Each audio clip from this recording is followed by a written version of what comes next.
Hi there, boys and girls. Brucey here. How are you all doing out there? I hope you and your families are all doing remarkably well and you are all safe in the current COVID lockdown situation. Because of the lockdown, I've been spending a lot of time talking with people on Zoom, and in particular, a very close friend of mine, Sanj NOW, an amazing guitar player who we've known each other for 27 years. We went to university together. We've played in bands together.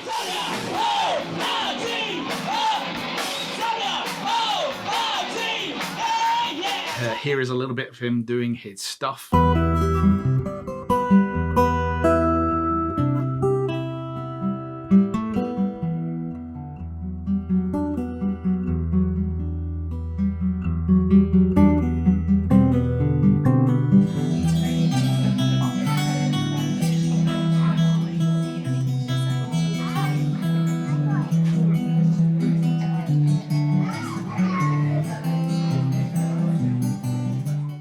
Do go and check it out at friendlysanj.com. Here's a little bit more.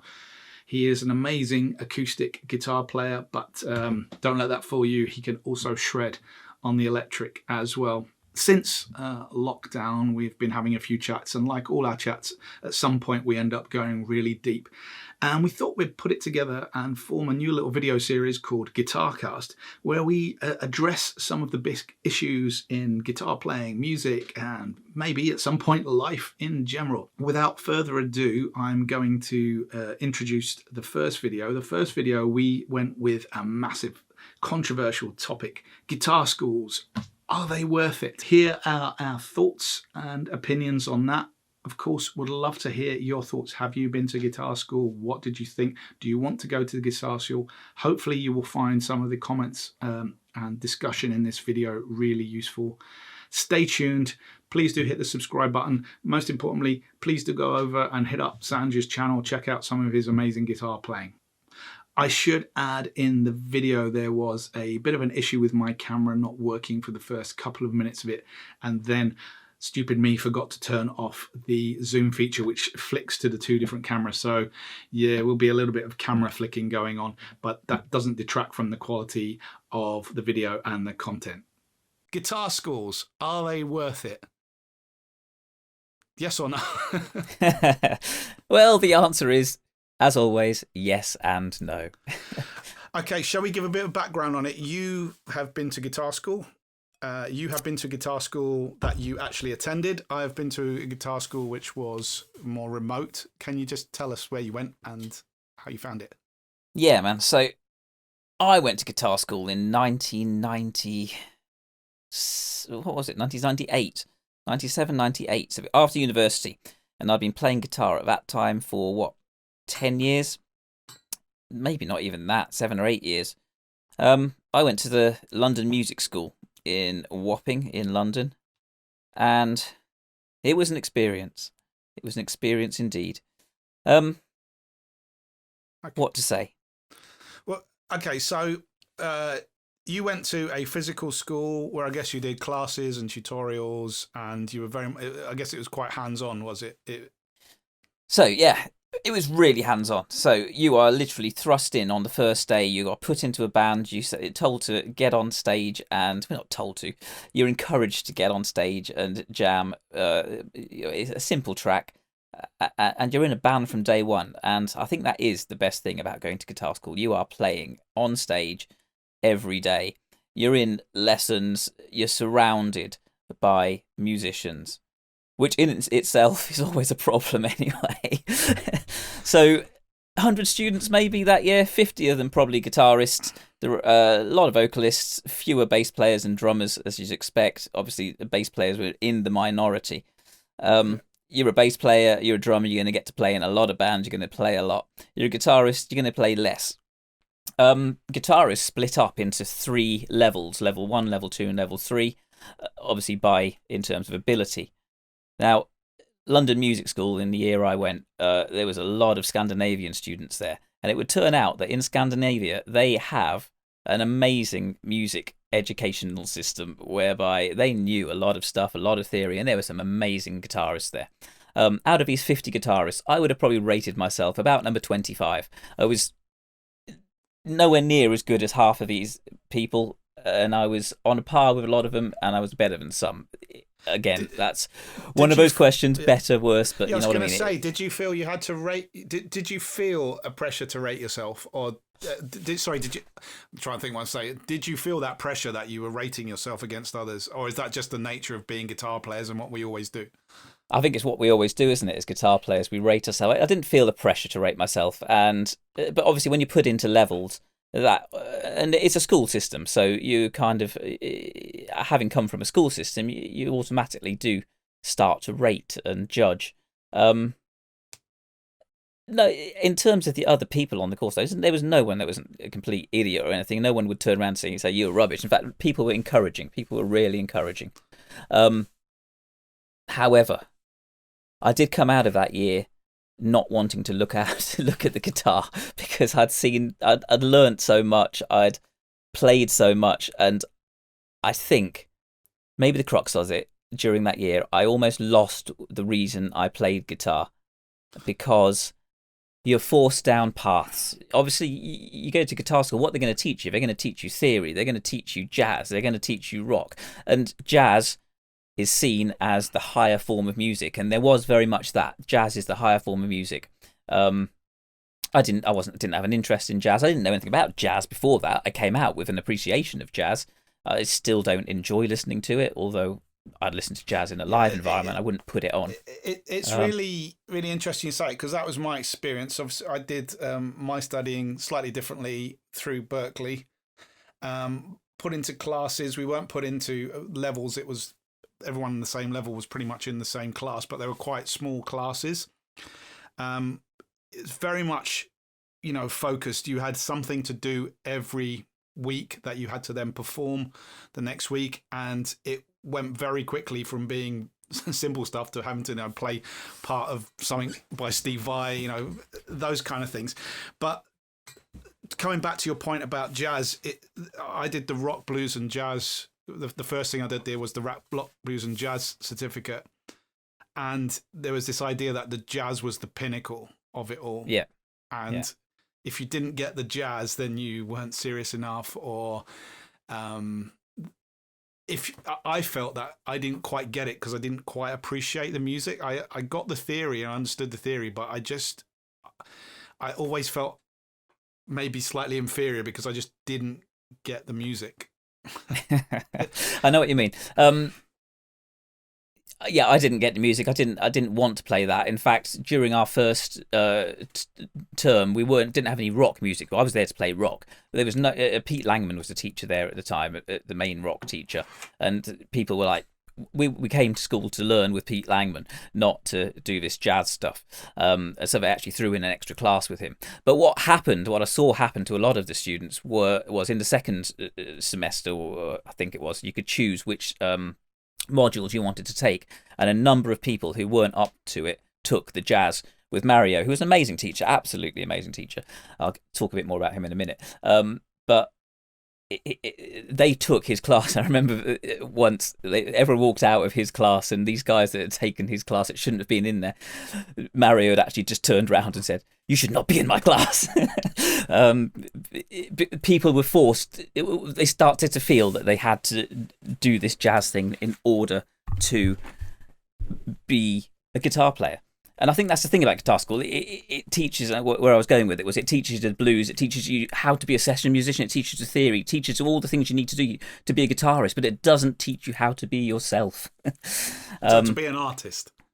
Yes, exactly. Yeah. And you were saying you had to perform. Obviously, was it physically there and performing? How did you have to perform? A lot of it was either recorded, or you'd have early days of kind of online video conferencing, so you'd perform by a video conference or record yourself on a video. Right. And I mean, obviously you could technically cheat at that, in the sense if you were submitting a recording, you could spend 4 hours or however long recording a solo note by note. But I guess the idea is if you're doing that, then you're kind of cheating yourself. Yeah. There was a real encouragement though. Okay, you weren't maybe for the Steve Vai course I did, you were kind of being, and the rock course where you were learning solos, it was how you performed well, the most famous solos, almost note for note accuracy. But actually on the blues course, it was more about whether, you were, it was about feel and technique rather than repetition. Right. So I got the most out of the blues course. Right. I feel Mike Williams was my teacher. He was is just amazing teacher. I'm sure you've got a few amazing teachers to talk about. They all were. Joe, who was my rock teacher as well, absolutely phenomenal. They all were. I don't want to, but Mike, he was more. I guess he came out with things that appealed to me more, were like profound statements. He had a lot of profound statements about approaching music, approaching guitar playing, approaching life. I guess a bit like Steve Vai does for us as well. And even simple things like he always said about performing and being in a band, thinking about airplanes circling in the sky and how they've got, when they're circling outside net, you've got to stay in your own airspace. Yeah. And it's like, this is what lead playing and rhythm players is. If you're playing with a band, you've got to find your own airspace and you stick to that airspace. And it might be really small, but you make the most of that really small area that you get to play in. Just kind of stuff like that, which just sticks with you and tends to make sense. And he was just the coolest blues dude. I guess for me, I never really... When we went to guitar school, we had to like fill in a form and say, what is it you want to do? And I just I want to connect with people. I want to really play music and just feel the moment. And that was always my thing with music. I've said lots of things that may have sounded negative about guitar school. What it did teach me, I mean, my timing, for example, was not brilliant before I went to guitar school. I knew hardly any theory. My technique was a bit shoddy. I was good enough. But it did teach me all those things. I came out of it with a massive sense of timing. I came out of guitar school with enough learnt in that 1 year to keep me going for my lifetime. So this was more than 20 years ago. I could still go back to those notes and go, okay, well, all these modules here, I never learnt all of these things. I could go back and there's a lifetime's worth of knowledge in there. Well, I think we are both now, we are not affiliated with anyone or any schools or anything. So I think what I know I really try to do on my channel is try and be honest with people. And I think that's the best thing. And with anything in life, there are pros and cons. And I think you just need to know the facts about them before you make that choice. Yeah. I think going to any kind of school to do things like this will always outweigh not going. Yeah. But if you've got financial concerns, then there are other ways you can achieve similar things. It's just a bit of a shortcut. Yes, it can be a shortcut. I think the thing about guitar school is going at the right time for you, at the right time in your education. So I think for me, it probably was almost the right time. But if I'd gone a couple of years later and I'd taken maybe some private lessons and nailed the theory and nailed the technique, then I would have got a lot more from it, maybe, or I would have enjoyed it in the sense that I could have joined some of those jazz classes. I could have played some of those tunes in the workshops that we needed to play a lot better. And yeah, spending that money, like you were saying, on maybe private lessons for a while may have been the right thing. Other people, I think, the jazz people especially, I think they got a lot more out of it than I did because they were focused. They knew what they wanted to do. But do you think that appeals to maybe those style of musicians or session musicians who already have that idea in mind and that's what they want to do, as opposed to maybe knowing you as I do, maybe wanting to be more of an artist? Yeah, maybe it's stifling. Yes, I think that's what it is. That's why I came out of it not wanting to play, I think, because I'd lost all sense of my feeling. What is the feel that I'm trying to portray here? And as you know, what I do now is solo acoustic stuff. It's not the kind of stuff you learn in, well, obviously Eric Roach was a teacher there and he obviously played that kind of stuff, but generally it's not the kind of stuff you learn in guitar. So you learn the stuff that you need to be a session musician. But the flip side of it is, you want to be a session musician, you're not going. No one there. I mean, hardly anyone out of that school that I know of. There's a few people that have done amazing. I mean, Jacob played with one of the guys has gone on to be a famous guitar player. And other guys are doing loads of stuff. But sorry, I lost my train of That's thought right. just Don't then. worry. So you can... What was I saying? You're saying people lost their train of, and I lost your train. People going on to getting gigs and working. Yes, but what it is only way you're going to get a gig, as you find out hours after you come out of guitar school, after you grow up a little bit, is by knowing people. It's all about who you know, and you kind of think, okay, I'm going to go to guitar school, and then I'm going to meet loads of people, and then you realise that the teachers who are teaching you are in the same position as you. They're trying to make a living doing this. They're not going to introduce you to anyone because they're still trying to make their contacts. And if people are ringing around, they're going to go for the teachers, not for the students. You know what I mean? In this business, this music business, it's about making contacts, getting people to know you, to like you, to go, that guy, I liked him, I'm going to call him up. So I think if you bypass guitar school and you want to become a session guitarist, there's enough, you can just go and do it. There's an interesting story talking about session guitar players. Chris, one of the guys who was on the course with me, he went on to... He was really good at guitar school, but after that, he then took private lessons with Pete Langman, and he got really good and ended up winning Guitarist of the Year at some point. He then went on to become a session guitar player. Apart from when I saw him about 5 or 10 years later, he said, right, so I was in America on holiday, and Sony rang me up and said, we need a session guitarist, we need you in here today. He said, I'm in holiday in America.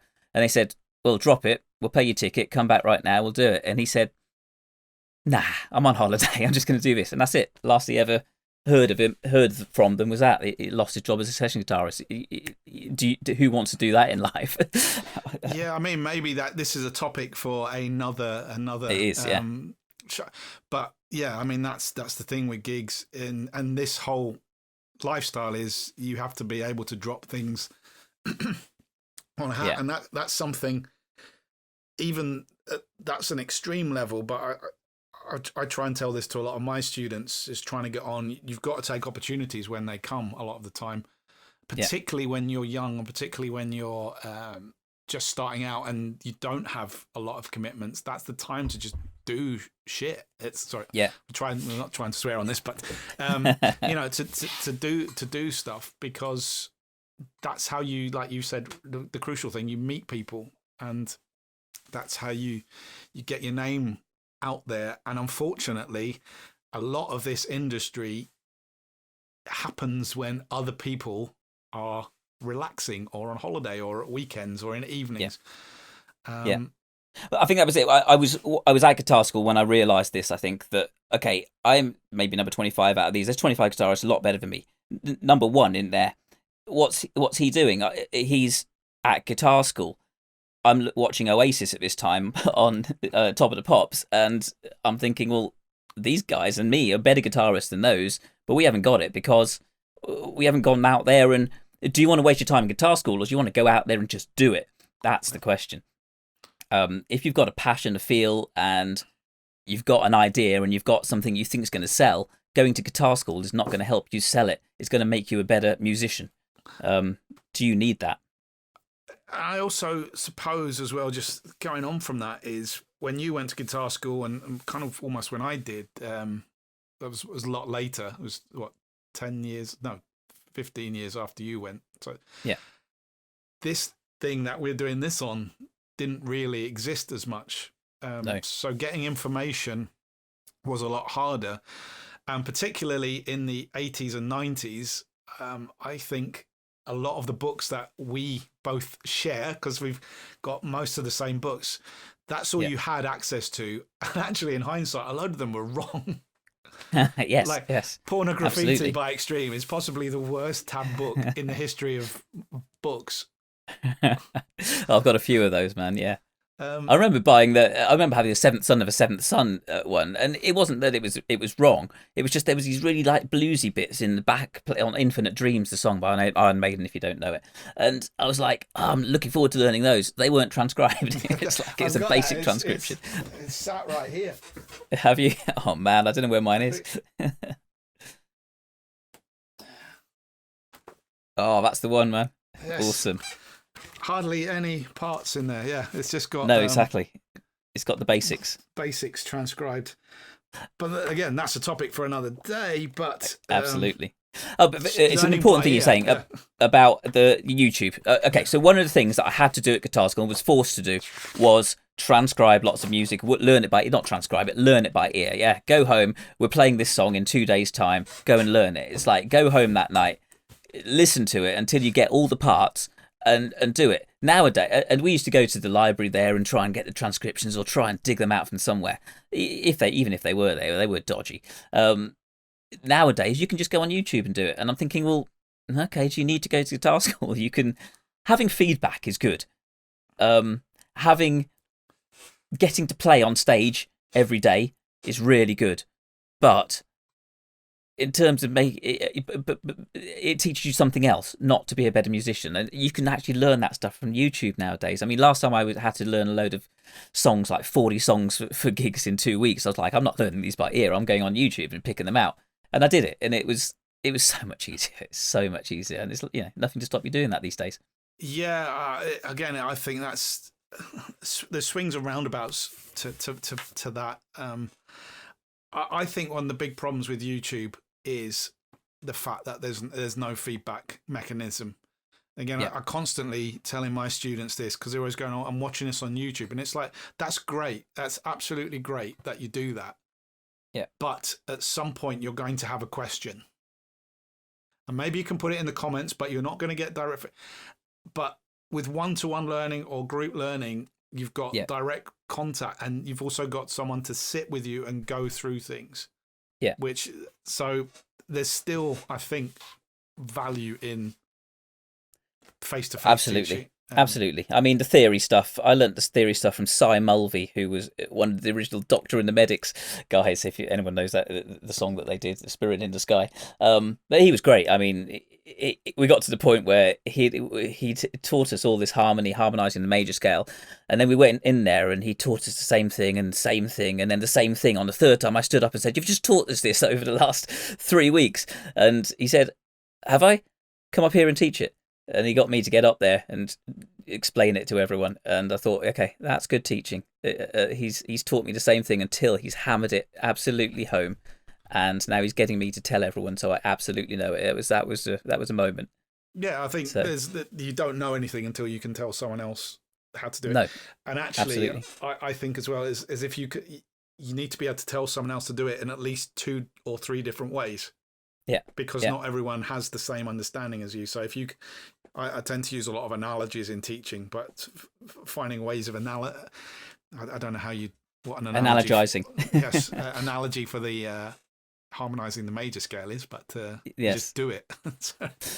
And another example of that is Mario. So Mario was his jazz teacher. I didn't have him teach me for a lot of classes, apart from when I did the occasional jazz class. But he came into he was standing in, I think, for Pete Langman at one point, and he came in, and he was getting us to play this run, and it was brilliant because he put a metronome on. Now he said, play 1 note, play 2 notes, play 3 notes, play 4 notes. Play 5, and he was just getting us to add a note every time, and we all perfected it in no amount of time. It's like, okay, no, you can't learn that by yourself, how to do that. Someone just showing you and getting excited about it, and taking you through that process, how they learnt, is really important. Yeah, and again, for YouTube, from a guitar perspective as well, more than anything, I suppose you've not got someone looking at you saying, actually, the reason you can't play that is because you need to turn your finger that way a little bit. Yes. And those kind of physical things. Or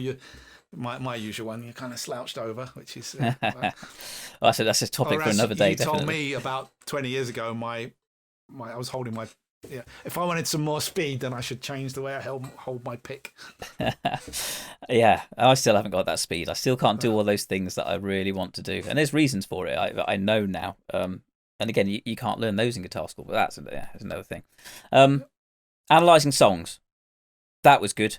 Learning songs, being forced to learn material you wouldn't normally learn. That's another really good thing.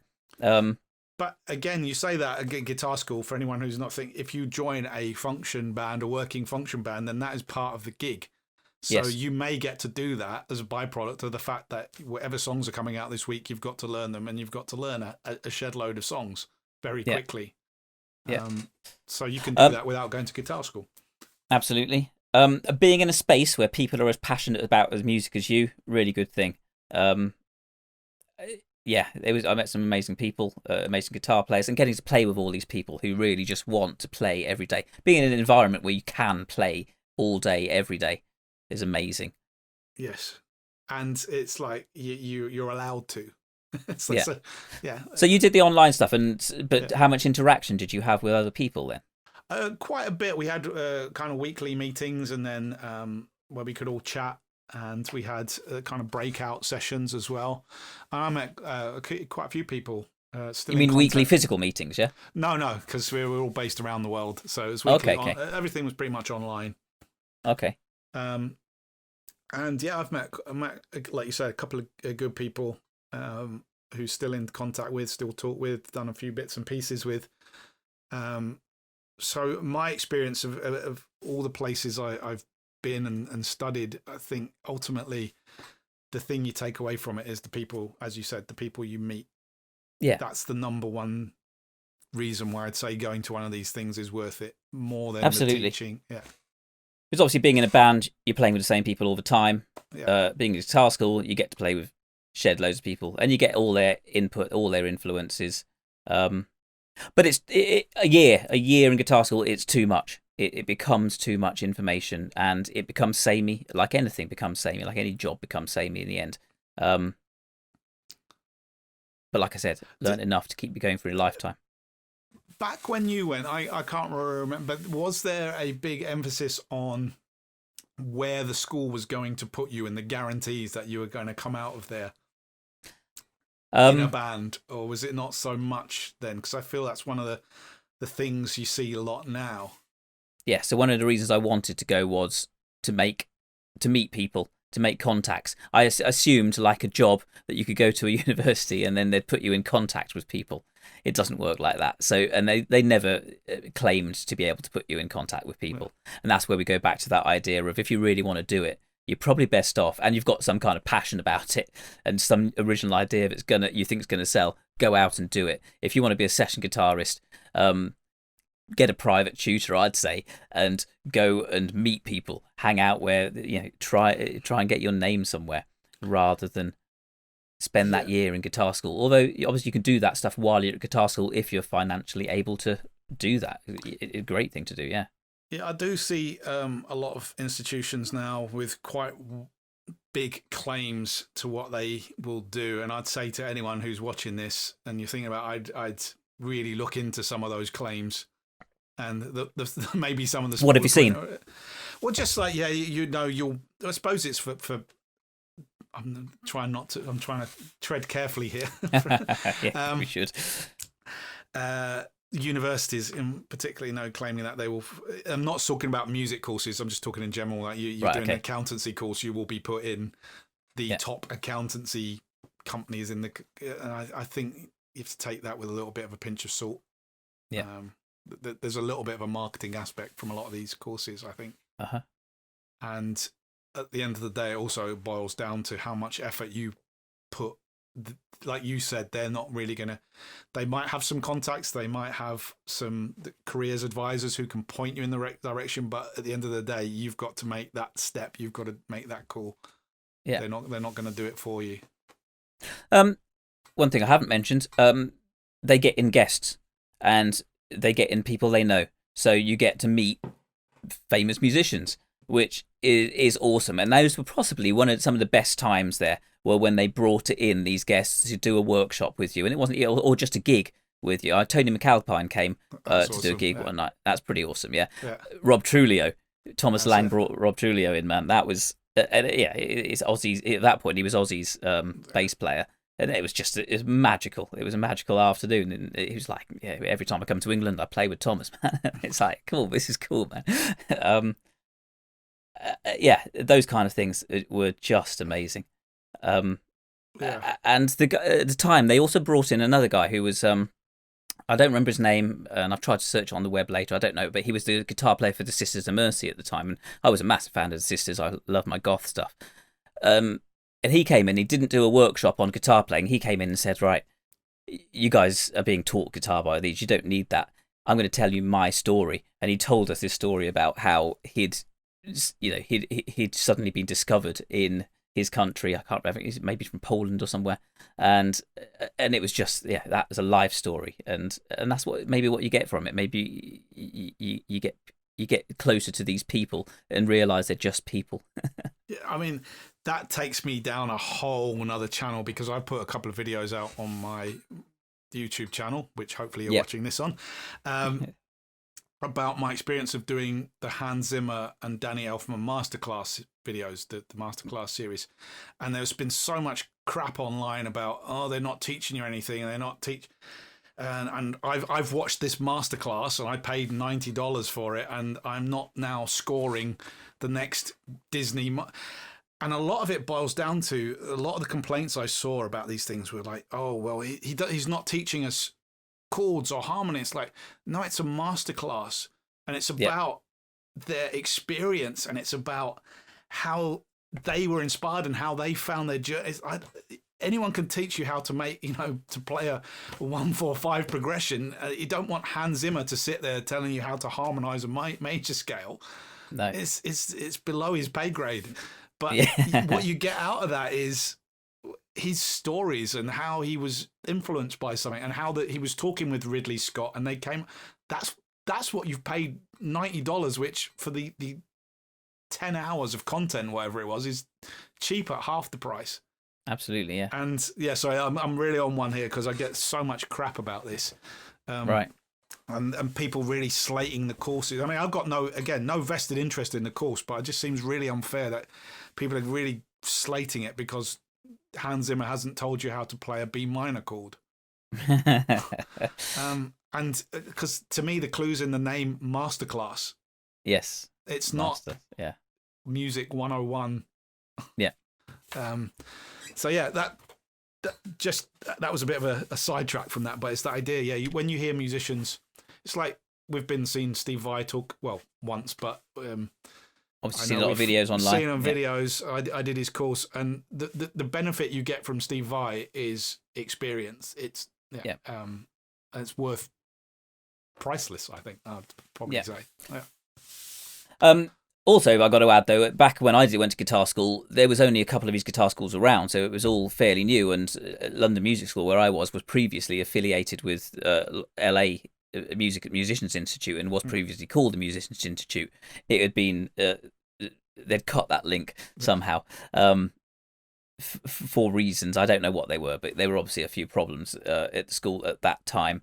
But then you had other things like the ACM in Guildford pop up, and now I think there must be loads of music schools around. Yeah. So what they teach you now, and whether they do lead you down more a contact route, who knows? I don't know anyone who goes to these schools. I mean, are you in touch with anyone who attends these schools now? You've got to be slightly careful. So yes. Okay. That's what I was saying earlier. There's sometimes a little bit maybe of an emphasis on things which they can't necessarily achieve. Right. Okay. Yeah. I think, being completely honest, is the idea that now you've got, I don't know, let's say around the country, 400 or 500 students being turned out every year, or probably majority, like you say, are guitarists. There aren't that many gigs. Sorry, there are that many gigs, but what I mean by gigs is there are not that many session gigs. No. There's not that many touring acts. No. Big touring acts who are going to pay you £1,000, £1,500 a week to sit on a tour bus. There's not that. So. No, exactly. I mean, it goes back to the story about Chris, who was in LA. It's like, why did they ring him up and say, "Can we have you in?" Because they knew he could do the job. They've had him in before. He's reliable. But there's 100 guitarists in 10-mile radius of where they're sitting, probably. Yeah.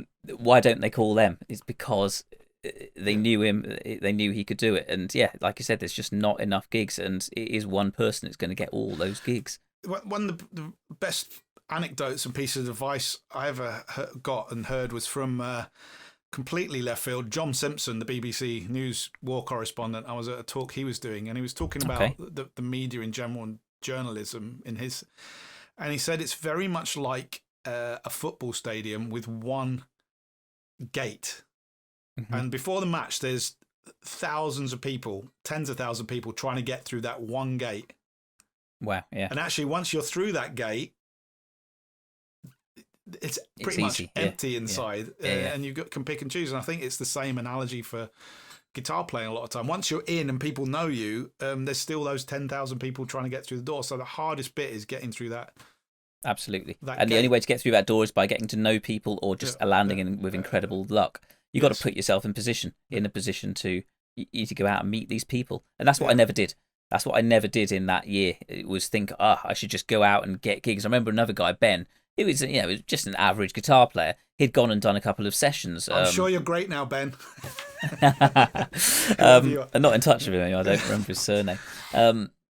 But yeah, and I said, how'd you get there? And he said, I just answered an ad in the paper, went and did it. He said, you should do it. I'm like, you're probably right, mate. I probably should. He said, you're good enough. That's it. Once you're number 25 guitarist out of 50, you don't feel good enough.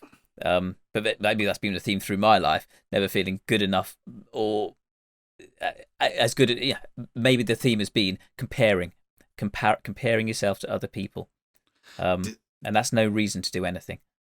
Yeah, I mean, we both suffer from that particular foible in life of comparison. I guess a lot of guitar players do it, but you then realise, actually, particularly I found from teaching guitar, is the majority, and this is no slight to any of you watching this, but the majority of people who play guitar struggle with, even to play a pentatonic scale. Right. And again, that's, keep working away at it and keep improving. But it's like the frog in boiling water. You just never think you're good enough, and then actually you're pretty shit hot. Yeah. But you don't realize it because it's just you're part of it. It's part of who you are, and you don't see the progress. You don't really appreciate the progress. Absolutely. I mean, for me, the story has always been, I want to play fast. I want to play all these fast licks. I want to, wail on that guitar. Now I play acoustic guitar, and when I go out and play, what I get most reaction for is playing sweetly. I play very sweet melodies, and when I can get the emotion across, that's when I get the best feedback. It's not my advanced technique that's helping me doing that. But it's interesting when you think about the fast thing, because let's be honest, it's Vi. It's probably more Petrucci as because Vi stuff is fast, but when you look at it, it's patterns that you can actually pick up quite quickly. Yeah. I'm not slighting you, Steve, at all. But there are Paul Gilbert probably being the ultimate in speed, I think. Yeah. Well, not the ultimate, but there's other people who are faster, but tastefully. Yeah. But the stuff we actually listen to, which we used to maybe when growing up with things like Dave Murray and Adrian Smith, actually it's not that fast, is it really? No. A lot of trills. No, exactly. And again, all this Vi stuff, all these fast licks, I still don't play fast licks. It's not that I think I could if I wanted to, but when I'm writing music, when I'm doing I don't hear these things. They just don't pop into my head. And then I think, I should have something fast in here. Try and play it. I think, well, it doesn't fit. Why doesn't it fit? It's not the music I hear, man. Well, I mean, that might lead us on to another topic about writing. But I feel that I've been working on an album recently, and it probably is in the vein of Satch and Vi. Right. And then you realise when you actually analyse a lot of their stuff, maybe Steve Vai a little bit less, but Satch is just melodies with 32 bars or 16 bars of something a bit widdly. Yeah. And the melodies themselves, and Vi's the same. Most of his melodies are not complex to play, and that's the thing, they're beautifully simple. Yep. Interspersed with a whole bunch of crazy stuff. Absolutely. And the thing with Satch I know always, and the thing I've aspired to, or that I've really learned from Satch, is he can take a melody, play it the second time slightly differently, play it the third time, and he advances that melody so that it builds through the 3 or 4 times he plays it in a song. And I think that's the beauty of what he does. Is taking a melody and making it something, making it expanding on it. That's Vi as well. To like his analysis when he sat down and analysed For the Love of God, he just said like he had a roadmap plan for what he wanted to do, and each time he was going to play the melody with slightly more intensity and So the first time through has no bends and no Right. slides. Yeah. And then it kind of you get more bends and more slides and then more attack. Just a bit, it's like, that's good songwriting. Yeah, it's good songwriting, and it's a really, really simple melody. It's not difficult to play, and you go, "Oh my god, I can play for the love of God," but it just doesn't sound like Vi playing it because it's all about his feel, and that's it. We're a bit conscious of time, so we're gonna wrap this up. Hopefully you found this interest, but let's just go with a general consensus. Guitar schools, are they worth it? If you've got the money and the time and nothing better to do with your life at that point, I'd say absolutely go to guitar school. You're going to get a lot from it. You got to pick and choose your time, but you got to ask yourself the question: am I going to learn more from a private lessons at this point rather than going to guitar school? I would say, kind of echo those sentiments. Is if you know, it's a good place to meet people. If you know what you want, then if you can find a course, if you think that I need to learn I want to learn jazz theory, or I want to learn this thing that this school teaches, then that's probably a valid reason. If you're just like, I want to go because I've got a free year and I'm not really sure what I'm focused on, what my goals are, then maybe it's not the best thing to do. And you need to spend that time discovering yourself. Absolutely. Then again, I'm not saying don't go. You'll have a fantastic time, whatever. I'm sure you will. Yes. And whatever you do in life, it will always be the right thing. Absolutely. Everything happens for a reason. Exactly. Okay. Thank you very much for watching. Check out friendlysanj.com straight away now. And if you like these videos, hopefully, well, not hopefully, there will be some more coming. Wicked. Catch you later. See you later, man. Thanks a lot for watching the first episode of Guitarcast. Hope you thoroughly enjoyed that. Please do leave your comments in the comment section below. Please do hit up the subscribe button on my channel if you want notification of more videos coming your way. Also, please do go over and check out Sanj's channel at friendlysanj.com or Friendly Sanj on YouTube. There are links below. Go and check out, subscribe to him. Anyway, I've been Brucey. Stay safe out there. I will catch you later.